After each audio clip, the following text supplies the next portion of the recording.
This will be our fourth episode in our order of process. That is depending, looking at what we've been doing so far so good. We've been looking at excerpt, of course, from this particular set text, The Blossoms of the Savannah. And of course, their sample responses, even as you're looking at these particular sittings, November 2022. In case you're coming across this work as your first time, somebody referred you to these, or you came across this one accidentally, how about a thumbs up, like, a subscription, of course, a sharing with people, or the ones that you know this work will be of significance. Welcome. Excerpt 4. A prompt would maybe need you to do the following. Read the passage below and answer the questions that follow. Read the excerpt, okay, the passage below and answer the questions that follow. These children may not know, he said suddenly, turning his attention to his daughters. They may not know, and I want to tell them, and I want to tell them now that you are their brother. You are no lesser a brother to them than their own mother's son would have been. You are my son as much as their mother's son would have been my son. Perhaps their mother has already told them, and if she has not, she will tell them tonight that Pamwa's family and Kylo's family are one. We are all of Ilmolelian clan, of Ilorasha Kineji subclan. He told Joseph Pamwat that he had brought up his daughters well, they were well behaved, and that he was proud of them. However, having been away from Nasila all their lives, they had missed out on the basic cultural values that harmonized the lives of the Nasila people. In addition to what they learned at school, or in addition to what they were yet to learn through books, he stressed it was imperative that they learned habits, traditions, and culture that they would make their parents and the Nasila people proud of them.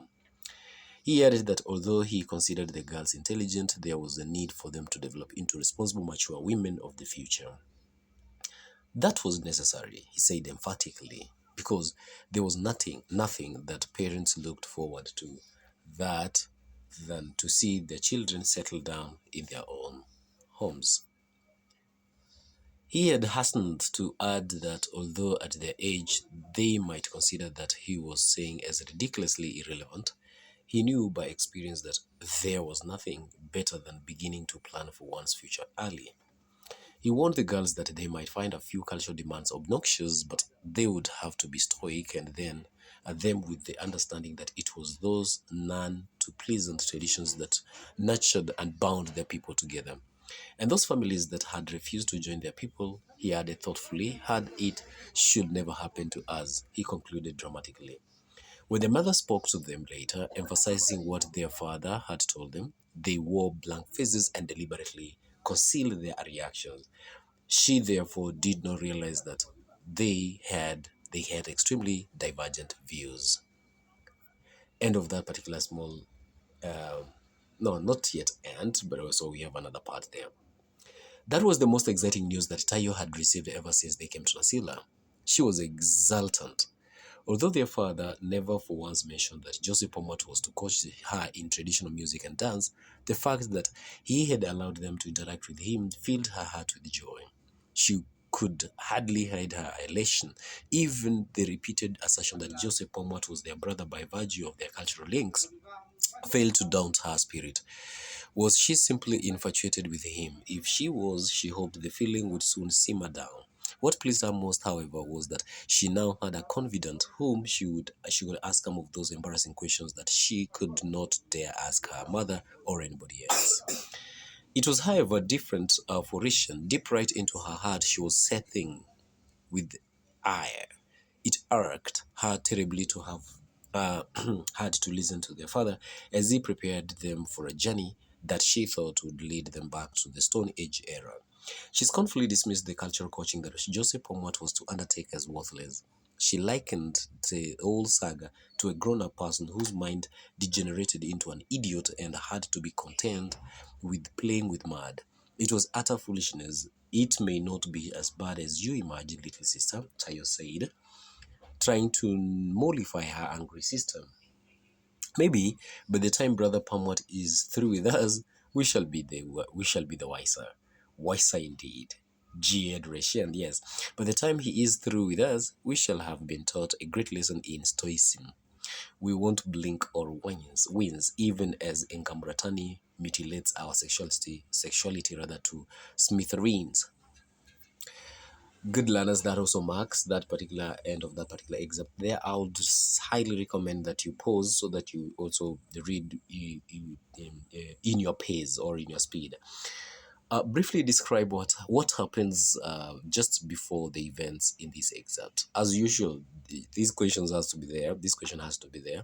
You'll be asked to respond on placing the extract in its immediate context. That is before, during which, and after the excerpt itself. So in this case here, Joseph Pomwat comes into the house through the back door.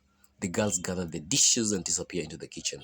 Their mother summoned them, telling them that their father wanted to speak to them. The girls go back to the living room, stilling themselves to hear what their father had to say. B. From the information given earlier in this novel, suggests the possible reason why Olekailo finds it necessary to emphasize that Pomwat is a brother to Tayo and Reshian. During Olekailo's homecoming ceremony, Simiren, Olekailo's brother, had seen Tayo speaking to Pomwat. He had approached Tayo's mother, Mama Milanoy, and explained that, according to tradition, Pomwat was Tayo's brother and therefore no love relationship was supposed to develop between them. Olekailo needed to explain this to his daughters. C. According to Olekailo, why had the girls been unable to learn the Ma culture? According to Olekailo, why had the girls been unable to learn the Ma culture? They had lived away from Nasila all their lives. Why is it important for the girls to put up with cultural traditions that they may find unacceptable? Why is it important for the girls to put up with cultural traditions that they may find unacceptable? One, it is such traditions that bound the people together. Two, families that had refused to rejoin their people had been blasted into smithereens by alien cultures. E. In not more than 70 words, summarize Olekailo's message in this passage. Okay, good. That now good students calls for summary writing. You need to have those do's and don'ts. Then, one, you're expected to do this. Pomwat was their brother. Okay, among that one should be that Pomwat was their brother. Two, the girls had missed out on basic cultural values due to a long absence, rather. They needed to learn basic culture to make their parents and the Nasila people proud of them. Four, they needed to develop into mature women of the future. That is a summary of this particular excerpt that we've just read. Five, one needed to plan early. Six, they had to withstand cultural aspects that seems obnoxious. Seven, families that had refused to rejoin their people had been blasted into smithereens. 8 marks right there. F. Why was the mother unable to realize that Reshian and Tayo disagreed with what she had told them that evening? Why was the mother unable to realize that Reshian and Tayo disagreed with what she had told them that evening? The two girls wore blank faces to deliberately conceal their reaction. Yeah. Now, give 2 reasons why Tayo was particularly happy that Pomwat would be coaching her in music and dance.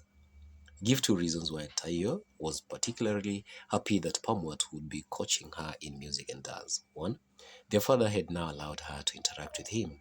2, she now had a confidant whom she could ask embarrassing questions that she could not ask anyone else. And finally, good students down there, in note form, summarize the reasons why Reshian is opposed to the cultural coaching that their father prepares them for. In note form, summarize the reasons why Reshian is opposed to the cultural coaching that their father prepares them for. 1, it would lead them back to the Stone Age era. 2, it was worthless. 3, it was foolishness. And 4, by the time they are done, they will have been taught a great lesson in Stoicism. And good learners, that again marks the end of this particular tiny little episode. I still call them little episodes, but I know they're of significance. Make good use of this work. Make good use of this work, even as you're preparing for your November end of exams. And above all, just want to wish you the very, very best.